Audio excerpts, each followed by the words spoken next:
Once upon a time in a Persian city, there was a merchant who had two sons, one named Qasim, the other Ali Baba. After their father's death, the greedy Qasim took over his father's business, fooling the naive Ali Baba. Qasim married a rich woman.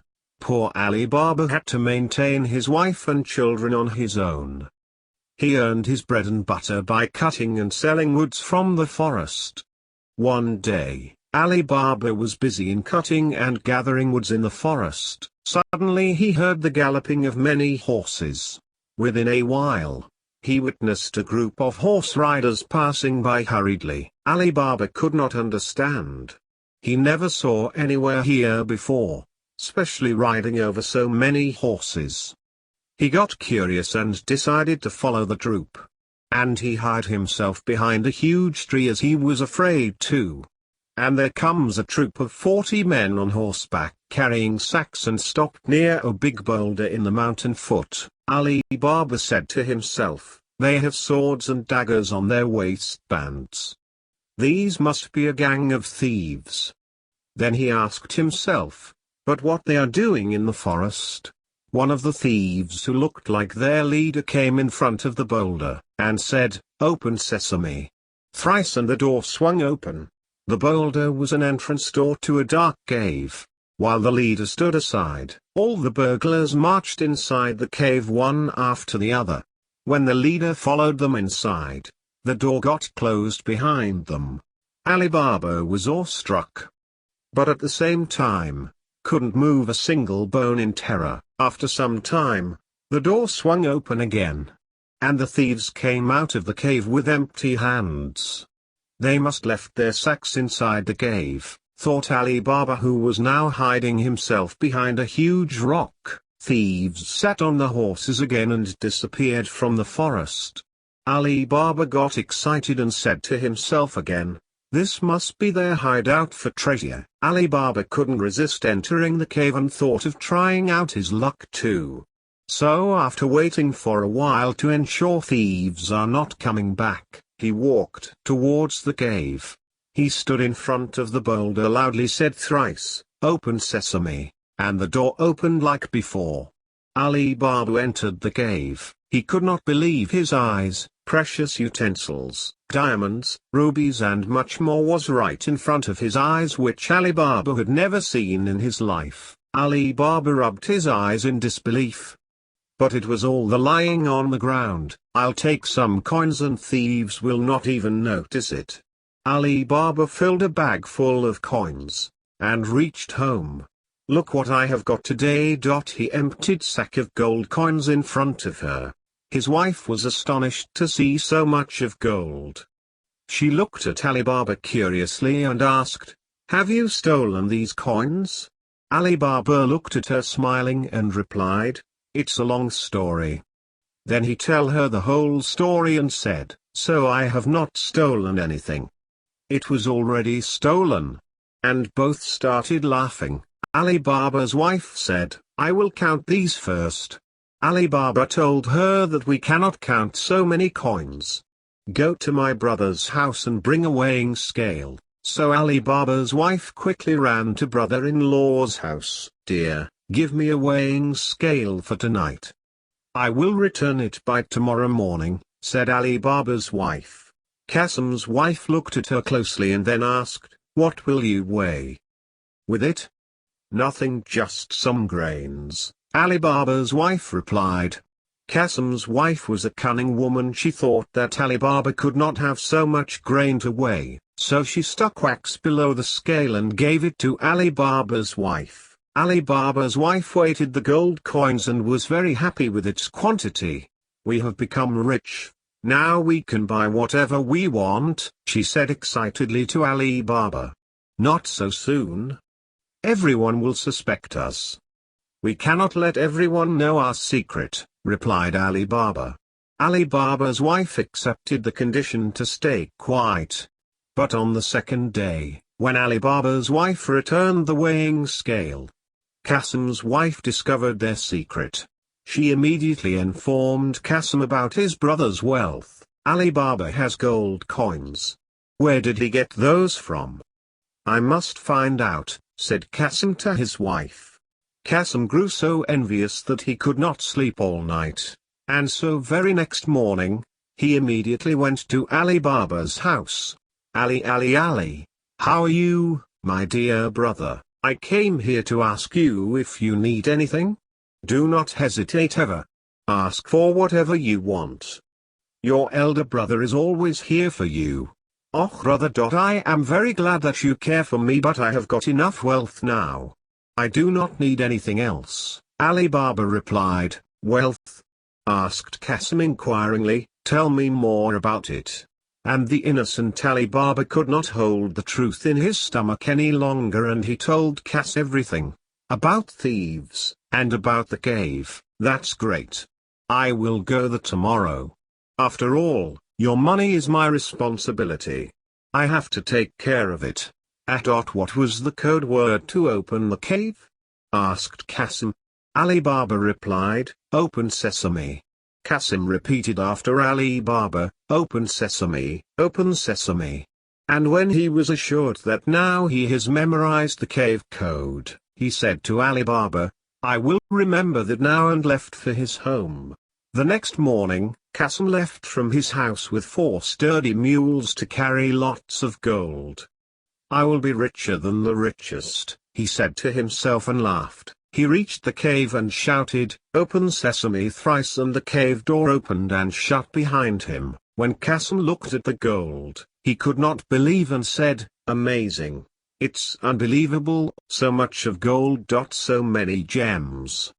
And said aloud, I will take away everything from here. Qasim filled all the coins and gems in sacks, but as he came to the door to return, he just stood there thinking, what was the word? Open barley.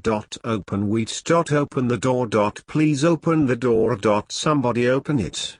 In his excitement, Qasim forgot the password and got locked inside the cave.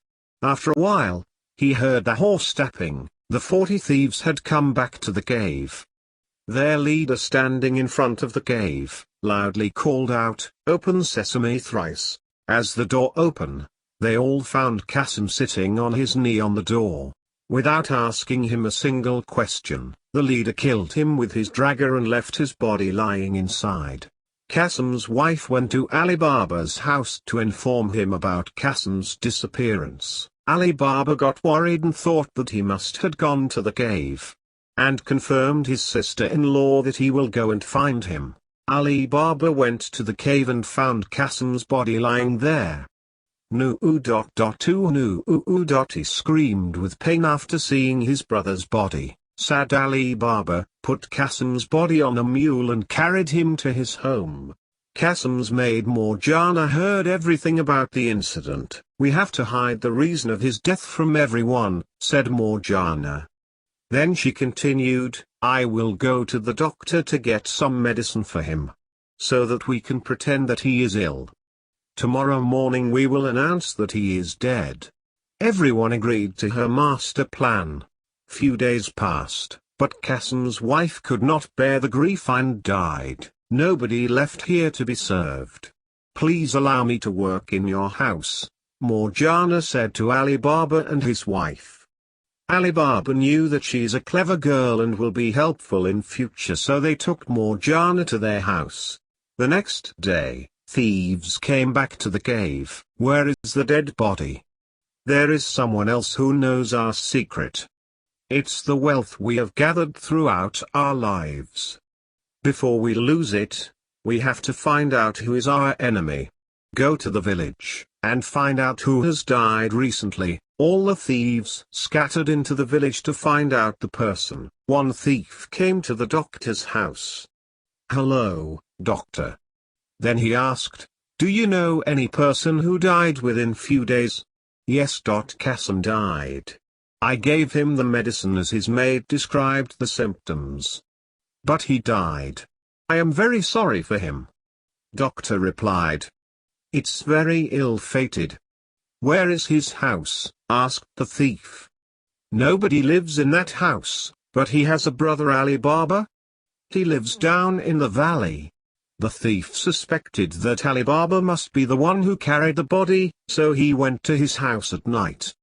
There was no one in the valley. He made a mark on Alibaba's door, and said to himself, "Tomorrow, I will bring my gang and kill everyone in the house." Next morning, Morgiana saw the mark on the door. Clever Morgiana guessed that there is some danger on the family. She marked every house in the alley with the same mark. At midnight, thieves came to the village and arrived at the valley, but got confused because every house had the same mark. They went back disappointed. "I will go and find out tomorrow myself," said the leader.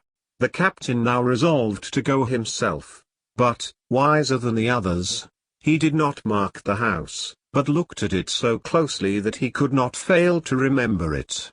He called for 40 mules and 40 empty barrels. Then he filled one barrel with oil. In remaining barrels, he asked to hide other thieves. Leader then disguised himself as an oil merchant.